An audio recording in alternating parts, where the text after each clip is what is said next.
আসসালামু আলাইকুম everyone, welcome back to my channel Roshni's Kitchen. আমি আবারও হাজির হয়ে গিয়েছি নতুন একটি রেসিপি নিয়ে। আর আজ আমি বানিয়ে দেখাবো হাতে মাখা ইলিশ।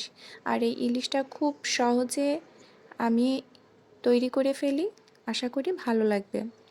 প্রথমে ইলিশ মাছ নিয়েছি আমি এখানে 1 কেজি ওজনের একটি ইলিশ মাছ নিয়েছি। মাছটা আমি ভালোভাবে আঁশ ছাড়িয়ে পাখনাগুলো কেটে পিচ করে নিয়েছি। আর ভালোভাবে মাছটা আমি ধুয়ে নিয়েছি।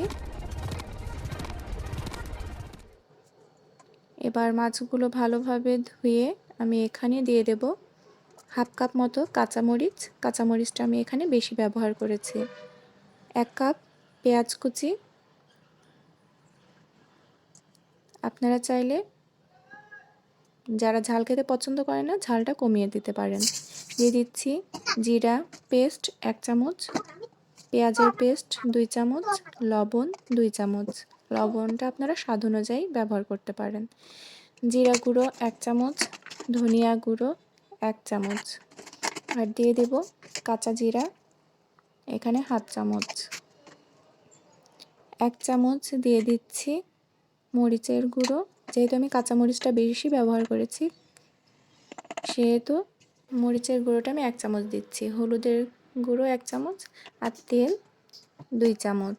এবার সব উপকরণগুলো একসঙ্গে ভালোভাবে মাখিয়ে নিতে হবে, যেন মাছের মধ্যে সব উপকরণগুলো একসঙ্গে মিশে যায়।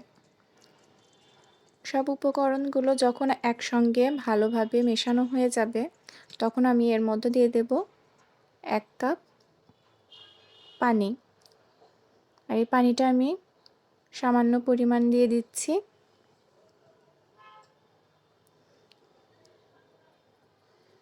ব্যাস পুরোপুরি কিন্তু এবার রেডি। এবার আমি গ্যাসটা অন করে দিচ্ছি, চুলোতে বসিয়ে দিয়েছি।